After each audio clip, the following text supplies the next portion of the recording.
어린아이들이 세상에 태어나 걷기까지 보통 10개월에서 또 돌을 지나기까지가 아이들이 걸을 수 있는, 스스로 걸을 수 있는 상태가 되어져요. 아이들이 보통 걷기 위해서 걸음마를 뛰기 시작하면서 얼마나 넘어지느냐? 약 한 3,000번을 넘어진다고 해요. 통계적으로 보면 하루에 한 20번 이상을 넘어지고 그리고 드디어 걷게 되어지는 것을 볼 수 있어요. 우리의 신앙의 삶도 이와 같다라고 생각해요. 예수님께서 하나님의 나라의 천국 백성 되는 것을 우리에게 말씀하실 때 내가 진실로 진실로 너희에게 이르노니 사람이 거듭나지 아니하면 하나님 나라를 볼 수 없느니라. 거듭난다는 건 다시 태어나는 거죠. 다시 태어난다는 것, 우리의 신앙이 요한은 요한일서를 통해 어린아이와 같은 신앙과 청년의 신앙과 그리고 장년의 신앙이 있음을 우리에게 소개해요. 그러니까 신앙은 하루아침에 완전함의 성숙함으로 나가는 게 아니라 마치 어린아이가 걸음마를 배우고 그리고 익히고 그리고 자라듯이 신앙도 이처럼 우리의 신앙이 자람으로 말미암아 마침내 성숙한 신앙에까지 이르는 것으로 우리에게 소개하고 있는 거예요. 이런 신앙의 모습을 우리가 생각한다면 우리는 두 가지를 도전받고 생각할 수 있어요. 첫 번째는 나의 신앙의 삶이 좀 미숙하다 할지라도 우리에게 위로가 있어요. 우리가 잘하는 신앙으로 하나님께서 이끄시겠구나.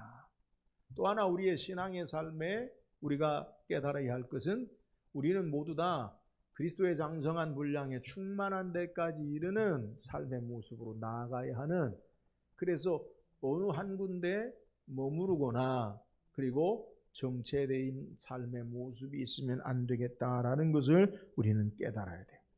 바울은 이것을 우리에게 로마서 8장 29절 30절에 소개하기를 하나님이 미리 아신 자들을 또한 그 아들의 형상을 본받게 하기 위하여 미리 정하셨으니 이는 그로 많은 형제 중에서 맏아들이 되게 하려 하심이니라. 또 미리 정하신 그들을 또한 부르시고 부르신 그들을 의롭다 하시고 의롭다 하신 그들을 또한 용화롭게 하셨느니라.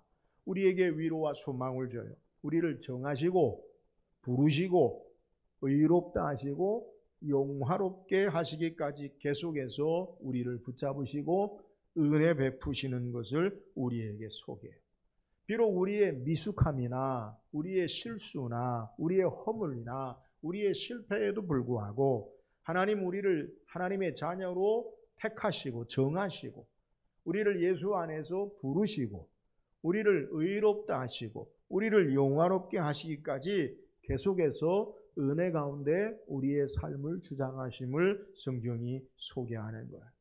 오늘 성경 우리에게 아브라함의 신앙에 대해서 성경이 소개해요. 우리는 아브라함을 생각하면 믿음의 조상, 믿음의 위대한 인물로 그렇게 기억돼요. 로마서 4장 17절 18절에 보면 기록된 바 내가 너를 많은 민족의 조상으로 세웠다 하심과 같으니 그가 믿은 바 하나님은 죽은 자를 살리시며 없는 것을 있는 것 같이 부르시는 이시니라. 아브라함이 바랄 수 없는 중에 바라고 믿었으니 이는 내 후손이 이가 되리라 하신 말씀대로 많은 민족의 조상이 되게 하려 하심이라. 믿음의 조상. 믿음의 조상 아브라함의 위대한 믿음이 뭐예요? 죽은 자를 살리시는 하나님을 믿고 없는 것을 있는 것까지 위에서 유를 창조하신 하나님을 믿고 바랄 수 없는 중에 소망이 없는 가운데 바라고 소망 가운데 세우는 믿음의 위대한 삶의 모습을 우리에게 소개해요. 그러나 아브라함의 믿음이 처음부터 이 같은 위대한 믿음으로 삶이 있지 않아요. 오늘 우리가 함께 읽은 성경의 본문의 내용은 아브라함의 실패와 실수와 허물과 그리고 약한 모습을 우리에게 소개해요. 그럼에도 불구하고 하나님이 이런 약한 허물이 있는 실수하는, 실패하는 아브라함을 부르셔서 위대한 믿음의 조상으로 세우신 것을 우리에게 소개하는 거예요. 저는 오늘 말씀을 통해 저와 여러분도 우리의 믿음의 모습이 허물과 실패와 약함과 부족하다 할지라도 하나님이 우리를 아브라함처럼 위대한 믿음의 사람으로 하나님께서 행하게 하시는 것이 무엇인지를 우리가 살피고 아브라함의 실수를 거울 삼아 우리는 실패하거나 넘어질 때 다시 일어나고 또 하나님이 우리를 어떻게 이끄시는지 그 은혜 앞에 소망을 두고 신앙하는 결단의 시간이 되기를 주의 이름으로 축원합니다. 우린 지난주에 하나님께서 아브라함을 부르셔서 하나님의 약속하신 그 땅으로 인도하시는 것을 말씀을 살펴봤어요. 아브라함이 하나님이 약속하신 그 땅에 살게 될 때 문제가 생겼어요. 무슨 문제냐? 그 땅에 기근이 임한 것을 성경에 소개해요. 오늘 우리가 함께 읽은 본문의 내용에 우리에게 소개할 때 10절에 우리에게 소개하기를 그 땅에 기근이 들었으므로 그 땅에 기근이 심하였습니다. 그러니까 그 땅에 기근이 들었다. 기근이 뭡니까? 먹을 것이 없는 문제지요. 왜 기근이 들었을까? 성경은 자세히 소개하지 않아요. 비가 많이 와서 홍수가 나도 먹을 것을 없이 하는 기근이 생길 수 있고요. 비가 오지 않아도 기근이 생길 수 있고요. 때로는 태풍이나 바람이나 풍수해로 기근이 생길 수도 있어요. 여튼 어떤 모습이든 간에 오늘 성경에 아브라함이 사는 그 땅에 기근이 생김으로 말미암아 먹을 것이 없어요. 아브라함이 어떤 대책을 세우느냐? 그가 이제 먹을 것이 풍부한 애굽에 내려가기로 결정을 해요. 그런데 이 애굽에 가까이 왔을 때에 그가 큰 두려움 가운데 걱정을 이야기해요. 그의 부인 사라에게. 그 두려움, 그 걱정의 문제가 뭐냐? 그의 부인 사라가요, 아름답다는 거예요. 아리답다라는 거예요. 오늘 성경에 두 번이나. 여러분, 아브라함이 그의 아내 사라와 조카 롯과 함께 고향 갈대아 우루 그리고 하란을 떠날 때 그의 나이가 몇 세였느냐? 창세기 2장 4절에 75세다라고 소개해요. 그러면 그의 아내 사라는 몇 세냐? 아브라함보다 10년 어려요. 그럼 몇 살이에요? 65세. 근데 오늘 성경에 65세의 사라가요, 너무 예뻐서 걱정이라는 거예요. 이 얼마나 큰, 여러분 소망을 가져요. 65세도요, 너무 아름답다는 거예요. 65세도. 그래서 이 아브라함이 걱정하기를 당신이 너무 예뻐서 이 사람들이 당신을 누구라고 하느냐, 내 아내라고 하면 나를 죽이고 당신을 빼앗고 취할 것이니까 당신을 아내라고 하지 말고 누이라고 합시다. 그러니까요, 아브라함 말대로 사라가 그렇게 하겠다고 해요. 애굽에 내려가는데 이 그들의 걱정, 아브라함의 두려움과 걱정대로 많은 사람들이 애굽의 바로의 신하들이 보니까 너무 예쁜 여자가 왔다. 이 소문이 바로에게 들어가서 바로가 보니까 너무 예쁘니까 자기 아내로 삼고 아브라함에게 많은 가축, 낙타와 소와 그리고 종을 줘요. 근데 어떤 일이 벌어지냐? 하나님이 바로에게 재앙을 내리셔서 그 재앙이 어떤 재앙인지는 모르지만 아브라함의 사례가 누이가 아니라 아브라함의 아내인 것을 알게 하고 아브라함을 불러서 내가 어떻게 이런 일을 행하느냐. 그리고 아브라함을 그 땅에서 내어 보낸 것. 이것이 오늘 함께 읽은 성경의 본문의 내용이에요. 아브라함의 신앙의 삶에 있어서 허물과 또 그의 삶의 큰 위기의 삶 가운데 하나님의 은혜로 마무리되어지는 모습을 우리에게 소개해요. 오늘 말씀을 통해서 아브라함의 실수, 실패, 허물의 모습이 무엇인가 이걸 거울 삼고 또 하나님은 어떻게 일하시는가 구체적으로 좀 살피길 원해. 그렇다면 먼저 아브라함의 실수의 모습이 무엇입니까? 10절 같이 읽어보세요. 10절 시작. 그 땅에 기근이 들었으므로 아브라함이 애굽에 거류하려고 그리로 내려갔으니 이는 그 땅에 기근이 심하였습니다. 자, 성경은 아브라함이 그 땅에 기근이 심함으로 애굽에 내려가는 동기를 우리에게 소개해요. 그러니까 아브라함이 왜 애굽에 가기로 결정하고 애굽으로 내려갔느냐? 그 땅에 기근이 심하였다라는 거예요. 흉년으로 먹을 것이 없는 상태에서 가장인, 족장인 아브라함은 자기의 식솔들과 가축들을 책임져야 돼요. 근데 그 땅에 먹을 것이 없으니까 먹을 것이 있는 땅으로 가기로 결정을 한 거예요. 오늘 성경의 내용을 보면 우리는 일반적으로 이 아브라함의 행동에 대해서 전혀 문제시 될 것이 없음을 우리는 생각할 수 있어요. 오히려 책임 있는 행동이다라고 그렇게 이해할 수도 있다는 거예요.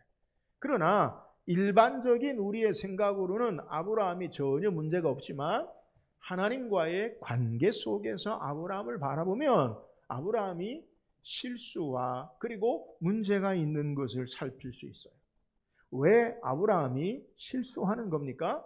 지금 아브라함이 살고 있는 땅이 어떤 땅이냐? 애굽으로 내려가지 않고 땅이 어떤 땅이냐? 기근이 있는 땅이 어떤 땅이냐라는 것을 우리는 생각할 필요가 있어요. 아브라함이 지금 어떤 땅에 살고 있습니까? 하나님께서 보여주신 약속의 땅에 살고 있어요. 창세기 12장 7절에 보면 여호와께서 아브라함에게 나타나 이르시되 내가 이 땅을 내 자손에게 주리라 하신지라. 자기에게 나타나신 여호와께 그가 그곳에서 제단을 쌓고. 자, 그 땅이 어떤 땅? 하나님이 너는 너의 고향과 친척 아버지 집을 떠나 내가 내게 보여줄 땅으로 가라. 하나님이 보여줄 땅이 보이는 땅이 되었어요. 하나님이 보여줄 땅이 막연한 그 땅이 보이는 땅이 되었는데 그 땅을 하나님이 어떻게 말씀하시면 너와 내 후손에게 주리라. 그러니까 그 땅은 나만 사는 곳이 아니라 나와 내 후손이 계속해서 사는 땅이 하나님이 약속한 이끄신 축복의 땅이라는 거예요. 하나님이 아브라함 부르실 때 세 가지 약속을 하세요. 땅에 대한 약속, 후손에 대한 약속, 그리고 하나님이 축복하심으로 말미암아 그의 자손들이 복을 얻을 것이라는 약속을 하세요. 그러니까 지금 그 땅은 어떤 땅이냐? 너가 살고 내 후손들이 사는 하나님의 약속의 땅이에요. 근데 아브라함이 지금 어떤 일을 행합니까? 하나님이 그 약속의 땅을 버리고 보이는 삶의 문제로 애굽으로 내려가는 모습을 우리에게 소개하는 거예요. 말씀보다 자신의 삶에 보이는 환경과 조건으로 말미암아 그 삶을 선택하기를 말씀이 아닌 보이는 것으로 그리고 그의 조건을 따라 움직이는 것을 우리에게 소개해요. 우리도 동일하게 우리 앞에 있는 환경이나 조건을 바라보고 우리의 삶을 살아가요. 그러나 이것이 신앙적이지 않다라는 것을 우리는 깨달아야 돼요. 그 이유가 뭐냐? 오늘 본문의 사건과 동일한 사건이 그의 아들 이삭의 때에도 일어난 것을 성경은 우리에게 소개해요. 그러니까 아브라함의 때에 기근이 있어서 아브라함은 애굽으로 내려갔는데 그의 아들 이삭의 때에도요 기근이 일어나요. 창세기 26장 1절 2절에 보니까 아브라함 때에 첫 흉년이 들었더니 그 땅에 또 흉년이 들매 이삭이 그랄로 가서 블레셋 왕 아비멜렉에게 이르렀더니 여호와께서 이삭에게 나타나 이르시되 애굽으로 내려가지 말고 내가 내게 지시하는 땅에 거주하라. 자, 이삭이 살던 때에도요 기근이 있어요. 그래서 이삭이 어떻게 하느냐?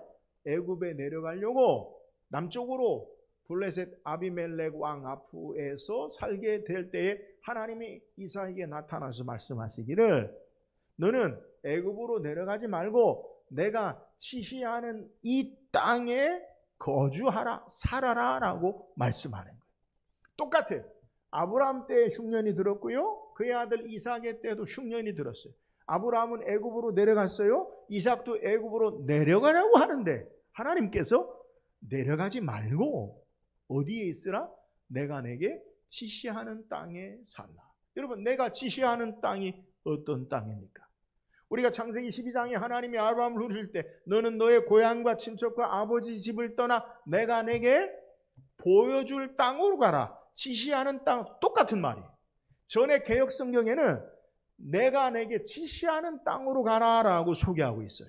그러니까 오늘 이삭에게 내가 내게 지시하는 땅에 거주하라. 이 말은 하나님의 약속의 땅에 살라라는 거예요. 근데 지금 하나님의 약속의 땅에 아브라함이 살지 아니하고 애굽으로 내려간 것, 그것이 바로 문제라는 거예요. 여러분, 우리가 범하기 쉬운 실수가 뭐냐? 하나님의 약속의 말씀보다 우리의 눈에 보이는 환경과 조건을 따라 사는 것, 그것이 바로 문제다라는 사실을 우리에게 교훈하고 있는 내용이에요. 목사님, 무슨 소리예요? 먹을 것이 없으니까 당연히 먹을 것을 찾아서 내려가는 게 당연하죠. 먹을 것 없는데 어떻게 삽니까? 아브라함이 애굽에 안 내려갔다라면, 목사님, 애굽에 안 내려간 이 아브라함은 어떻게 됐을 것 같아요? 여러분, 아브라함이 어떻게 됐을까? 죽었을까요? 다시 동일한 사건인 이삭을 통해 우리는 살필 수 있어요. 여러분, 이삭은 기근이 있을 때에 하나님 말씀을 따라 애굽에 내려가지 않았어요. 그러면 기근이 있으니까 이삭이 굶어 죽어야 되거나 아니면 이삭이 곤란을 겪어야 되지 않겠어요? 근데 성경은요, 그렇게 소개하지 않아요. 창세기 26장 12절에 보니까 이삭이 그 땅에서 농사하여 그해 100배나 얻었고 여호와께서 복을 주심으로 애굽에 안 내려가고 하나님 말씀하신 그 땅에 살았더니 그 땅에 굶어 죽은 게 아니라 기근의 어려운 땅에 하나님이 농사할 때 100배나 축복하시고 마침내 거부가 되고 창성하여 왕성하여 거부가 되게 하시는 놀라운 축복을 우리에게 소개하는 거예요.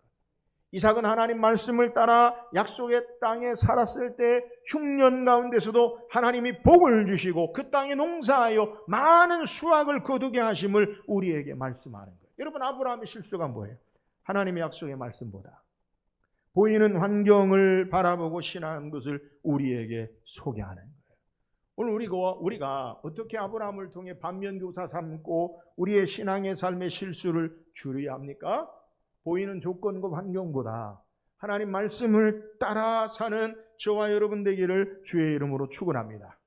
보이는 것보다 하나님 말씀이 더 분명하고 확실한 것으로 알고 그 말씀 의지하고 신앙할 수 있기를 주의 이름으로 축원합니다. 이스라엘 백성이 애굽에서 하나님의 은혜로 그들을 구원하여 하나님이 그들을 어디로 인도하느냐? 가나안 땅으로 인도할 때 광야 40년의 세월을 걷게 하세요. 그리고 신명기에서 8장에 모세가 왜 하나님이 너희를 이 광야 생활 가운데 너희를 헐벗고 굶주리고 이 광야에 너희를 두게 하신 것을 설교할 때 뭐라고 이야기하냐? 너희로 알지 못하던 하나님이 하늘에서 만나를 내려 너희를 먹이신 것은 너희가 이 광야 40년 동안에 이 길을 걷게 하신 이유가 뭐냐? 사람이 떡으로만 살 것이 아니요 하나님의 입으로 나오는 모든 말씀으로 살게 하려 하심이니라. 여러분, 하나님이 이스라엘을 광야 40년 동안 살게 하신 이유가 뭐냐? 보이는 애굽의 문화와 우상과 문명으로 사는 자들이 아니라 하나님의 말씀을 따라 살게 하시는 그 훈련의 과정이 광야 생활이라는 거예요. 신앙의 성숙의 과정의 훈련이 여기 있어요. 여러분, 신앙생활이 뭐예요? 우리가 보이는 대로 사는 게 아니라 이제 하나님 말씀대로 사는 이것을 주께서 훈련하시고 성숙한 믿음으로 우리를 이끄심을 믿으시기를 주의 이름으로 축원합니다. 사랑하는 여러분, 저와 여러분도 눈에 보이는 것으로 사는 자가 아니라 하나님의 말씀을 따라 사는 은혜가 있기를 주의 이름으로 축원합니다. 또한 아브라함의 실수가 뭐예요? 오늘 13절을 읽어보세요. 13절입니다. 시작. 그대로 말미암아 안전하고 내 목숨이 그대로 말미암아 보존되리라 하니라. 자, 아브라함이 애굽에 가까이 가면서 두려움이 생겨요. 앞에 소개한 대로 사례의 아름다움으로 말미암은 두려움. 그러니까 부인이라고 하면 자기를 죽이고 자기 부인을 빼앗는다는 거예요. 사례가 몇 살이라고요? 65세. 우리 여자 성도님들은 이 사라에 대해서 궁금한 게 뭐가 있을까요? 사라를 만나면 안티에이징, 어떻게 세월을 거스르는 그걸 어떻게, 그 비결이 뭡니까 도대체? 그 젊음의 비결이 뭡니까? 여러분, 그거 묻고 싶지 않겠어요? 예? 아.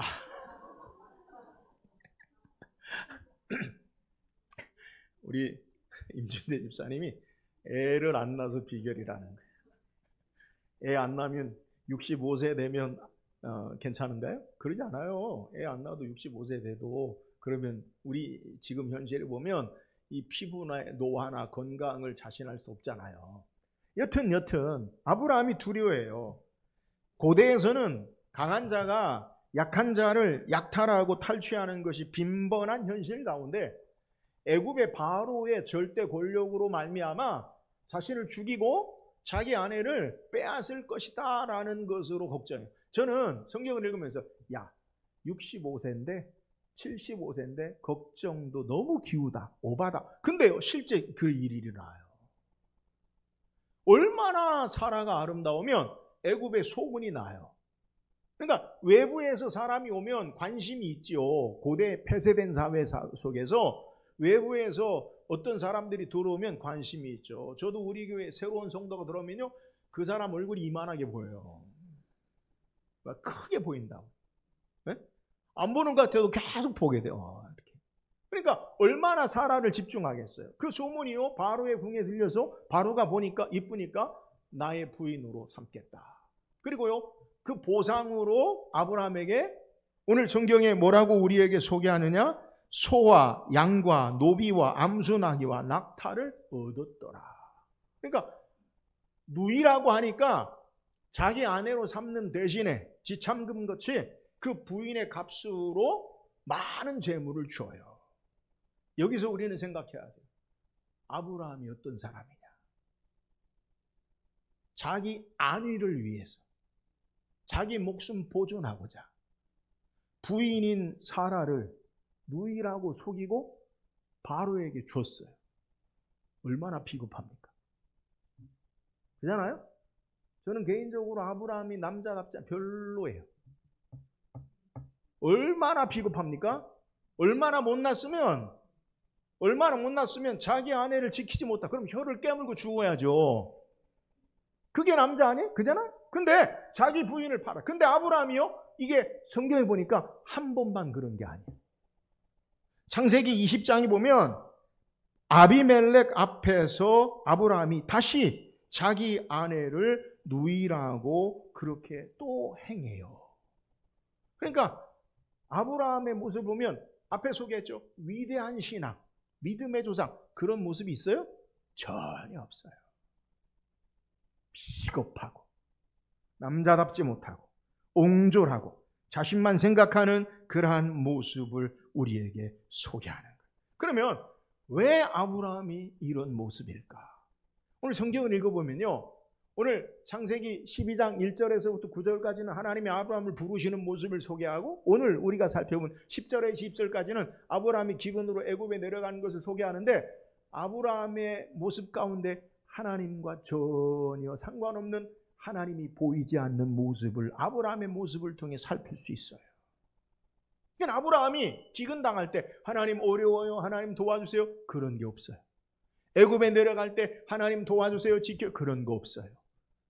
그의 아내를 바로가 하나님이 재앙을 내리사 그에게 줬을 때도 하나님 감사합니다, 그런 것도 없어요. 그러니까 아브라함의 모습 가운데 전혀 하나님이 계시지 않는, 하나님을 의식하지 않는 삶의 모습을 우리에게 소개하는 거예요.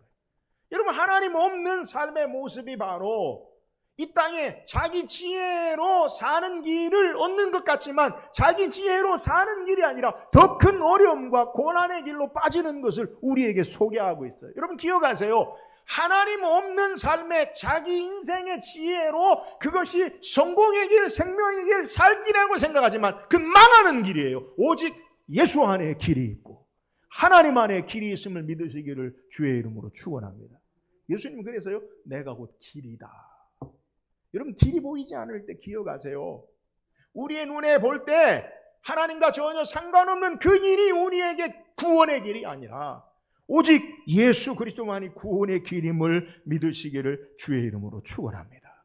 아브라함은 하나님 없는, 말씀과 상관없는 삶으로 말미암아 고난을 겪어요. 여러분 이게 아브라함의 실수요? 우리의 실수예요. 하나님 없는, 말씀과 상관없는 자리의 삶의 모습이 문제가 되어짐을 우리에게 소개해요. 삶의 자리가 하나님 앞에 말씀 앞에 있어야 함을 우리에게 소개하는 거예요. 저와 여러분의 삶의 자리가 어디에 되어야 하느냐?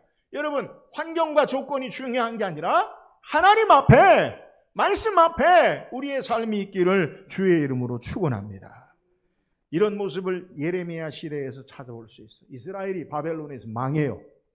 그리고 하나님이, 이 바벨론이 그다랴라는 총독을 예루살렘 총독으로 세워요. 근데 예루살렘에 있는 사람들 몇몇이 이 총독을 죽이고 반항을 해요.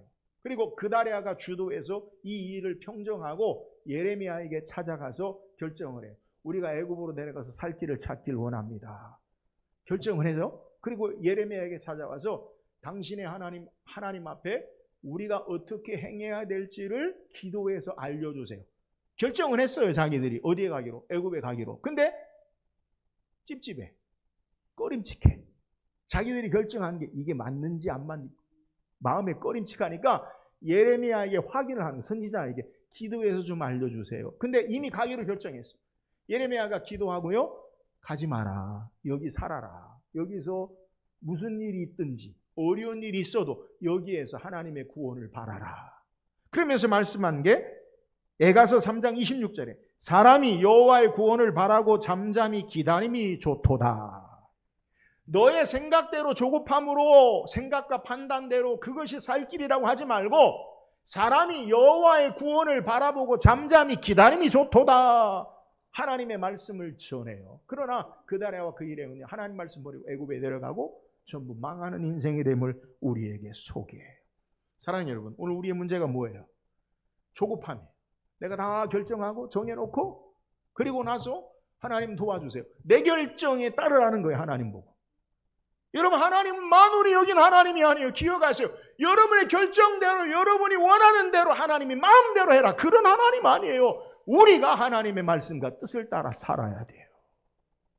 신앙이 거꾸로 되지 마세요. 대부분 다 내가 해놓고, 내가 결정해놓고, 내가 판단해놓고, 그리고 하나님이 안 도와주신다는 거. 그 결정이 어떤 결정인지 근본적으로 생각해 보세요. 여러분, 심리학에서 성숙한 마음의 모습을 소개하는 것, 제가 그것을 봤는데요. 성숙하다는 것, 심리학에서 성숙하다는 게 뭐냐? 즉각적인 보상이 아니라 지연된 보상을, 나중에 보상이 오는 것을 견딜 수 있는 능력이 성숙한 마음이라는 거예요. 그러니까 우리는요, 우리의 삶에 내가 원하는 대로 당장 이루어지는 것, 내가 판단하고 생각한 대로 되어지는 것, 그걸요 우리가 바라고 원해요. 근데 성숙한 마음은요, 좀 힘들고 어려울지라도 그것이 우리를 견디게 하는 능력을 따라서 나중에 이루어지는 것을 참아 기다릴 줄 아는 것, 이것이 성숙한 마음이라는 거예요. 여러분, 이게 신앙 아니에요? 하나님이 우리에게 역사하실 것을 믿음으로 바라보고 나의 조급함과 경솔함으로 말미암아 보이는 대로 살지 아니하고 하나님을 바라보고 인내하고 삶을 신앙하는 것, 이것이 바른 신앙의 모습임을 우리에게 소개하는 거예요. 사랑하는 여러분, 저와 여러분은 성숙한 신앙의 삶을 살기를 주의 이름으로 축원합니다. 눈에 보이는 대로 조급하게 나의 판단과 생각으로 님비처럼 금방 뜨거웠다 금방 식어, 뭐 있으면 문제가 있어요. 조울증처럼 좋았다가 한잔, 그러지 말고 하나님 바라보고 진중하고 인내하고 성숙한 신앙으로 하나님과 함께하고 하나님을 신뢰하고 그 하나님의 선한 역사를 행하는 일을 바라보기를 주의 이름으로 축원합니다. 하나님 없는, 말씀과 상관없는 자리가 아니라 하나님 바라보고 인내하며 성숙한 믿음의 신앙의 삶을 사는 저와 여러분 되기를 주의 이름으로 축원합니다. 이렇게 아브라함의 문제 가운데 하나님이 어떻게 역사하십니까? 17절부터 17절 시작. 살해의 일로 바로와 그 집에 큰 재앙을 내리신지라. 자, 문제가 뭐예요? 아브라함이 그의 아내 사레를 바로에게 줬어요. 그리고 많은 재산을 받았어요. 끝난 거 아니에요? 상황 끝이죠. 아브라함 어떻게 해야 돼요? 재산 갖고 가야죠, 뭐.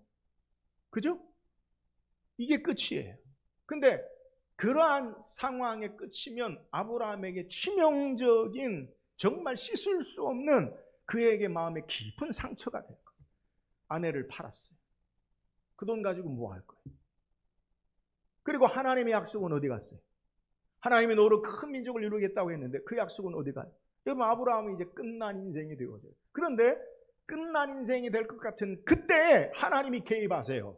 근데 성경을 보면 아브라함이 하나님 앞에 도움을 요청했다든가 하나님 앞에 눈물 흘려 간절히 야곱처럼 약복 강가에서 철야하면서 기도했다, 그런 기록이 전혀 없어요. 아브라함이, 오늘 성경의 내용을 보면 아브라함이 자기 아내 사례를 위해서 어떻게 했다는 게 아무것도 없어요. 그런데 하나님께서 개입하셔서 아브라함의 아내 사례를 온전케 돌려보내시는 역사를 행하시는 것을 우리에게 소개해요. 오늘 성경에 바로의 집에 큰 재앙을 내렸다. 그 재앙이 어떤 재앙인지 몰라요. 근데 여튼 바로에게 그 재앙을 내려서 바로가 깨달은 사실, 현실이 있어요. 그게 뭐냐? 오늘 우리가 읽은 성경에 바로가 깨달은 사실은 18절에 바로가 아브라함 불러서 이르되 내가 어찌하여 나에게 이렇게 행하였느냐? 내가 어찌하여 그를 내 아내라고 내게 말하지 아니하였느냐? 그러니까 하나님이 재앙을 통해서 바로가 깨달은 게 뭐냐? 아브라함의 아내 사례다라는 것을 깨달은 거예요. 아브라함의 누이가 아니라 사례다. 그래서 그를 그에게 돌려보내고 아브라함의 가정이 온전해짐을 우리에게 소개해요. 그러면 왜 하나님이 이렇게 행하셨을까? 그냥 내버려뒀다면 어떤 일이 일어나느냐? 여러분, 하나님 왜 이런 일을 하셨어요? 그건 하나님의 아브라함에게 약속하신 신실하심 때문에 그런 거예요. 하나님이 아브라함에게 약속하셨어요. 어떤 약속을 하셨어요? 창세기 12장 2절 3절에 내가 너로 큰 민족을 이루고 내게 복을 주어 내 이름을 창대하게 하리니 너는 복이 될지라. 너를 축복하는 자에게 내가 복을 내리고 너를 저주하는 자에게 내가 저주하리니 땅의 모든 족속이 너로 말미암아 복을 얻을 것이라 하신지라.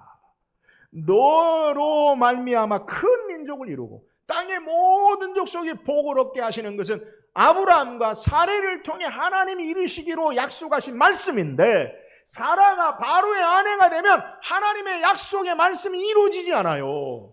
그래서 아브라함이 하나님 앞에 도움을 청하고 구하지 않는다 할지라도 하나님의 아브라함이 약속하신 신실하심 때문에 하나님이 개입하셨어요.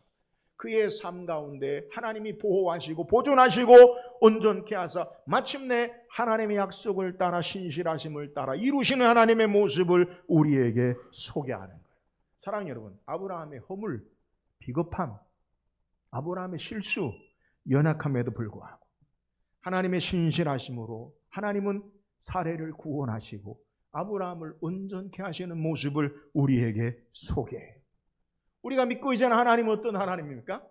때로는 우리의 허물과 실수와 비겁함과 연약함과 죄악됨에도 불구하고 하나님이 우리를 구원하시고 부르셔서 앞에 로마서 8장에 우리를 정하시고 부르시고 의롭게 하시고 영화롭게 하시기까지 우리를 세상에서 결단코 포기하지 아니하시고 하나님 말씀을 따라 우리를 이끌어 나가심을 믿으시기를 주의 이름으로 축원합니다. 하나님의 신실하심. 여러분, 구원의 은혜가 뭐예요? 저와 여러분이 예수 믿고 구원받을 만한, 하나님 앞에 의롭다 할 만한 어떤 공로와 행위와 의가 있습니까? 우리에게 무슨 선한 것이 있습니까? 그럼에도 불구하고 하나님 우리를 사랑하셔서 독생성자 아들을 십자가에 죽이시기까지 우리 죄를 담당케 하시고 하나님 우리를 사랑하셔서 하나님의 자녀로 삼으시고 결단코 마귀의 사탄에 내어주지 아니하시고 마침내 하나님 나라 이기기까지 하나님의 거룩한 백성으로 우리를 붙잡으시고 이끄심을 믿으시기를 주의 이름으로 축원합니다. 은혜예요. 하나님의 성실하심과 신실하신 은혜로 하나님께서 우리를 이끌어 나가셔서 마침내 비겁한 아브라함, 그 아브라함을 믿음의 조상으로 위대하게 사용하시는 거예요. 사랑하는 여러분, 이 하나님이 저와 여러분의 하나님 되심을 믿으시기를 주의 이름으로 축원합니다. 우리가 좀 부족하고요, 허물이 있고요, 연약해도 저는 아브라함처럼 하진 않아요. 마누라를 팔진 않아요. 그럼에도 불구하고 우리가 좀 비겁하고 연약한 삶이 있다 할지라도 하나님이 우리를 신실하심 가운데 하나님의 놀라운 역사로 빚어가시고 마침내 믿음의 사람으로 천국 백성으로 세워줌을 바라보고 그 은혜 앞에 겸손하게 하나님 의지하고 신앙하는 저와 여러분 되기를 주의 이름으로 축원합니다. 오늘 성경 우리에게 아브라함의 실수와 하나님의 신실하심에 대해 소개해요. 아브라함의 실수의 모습이 뭐예요? 하나님의 약속의 말씀을 따르지 아니하고 보이는 대로 사는 거예요. 우리는 보이는 대로 사는 자가 아니라 하나님 말씀을 따라 믿음으로 살기를 주의 이름으로 축원합니다. 아브라함의 실수가 뭐예요? 하나님과 함께 하지 않아요. 하나님 의지하지 않아요. 우리의 신앙의 삶은 눈에 보이는 대로의 조급함이 아니라 하나님 의지하고 신뢰하고 그 하나님의 신실하심을 신뢰하면서 하나님의 구원 앞에 성숙한 믿음의 신앙의 삶을 살기를 주의 이름으로 축원합니다. 우리가 믿고 있는 하나님은 우리의 약함과 실수와 허물에도 하나님의 신실하심으로 우리를 축복하시고 마침내 하나님의 역사를 이루시는 놀라우신 하나님이세요. 이 하나님의 신실하심 의지하고 이 하나님 은혜 앞에 겸손하게 하나님 앞에 신앙하는 우리 모든 성도 되기를 주의 이름으로 축원합니다.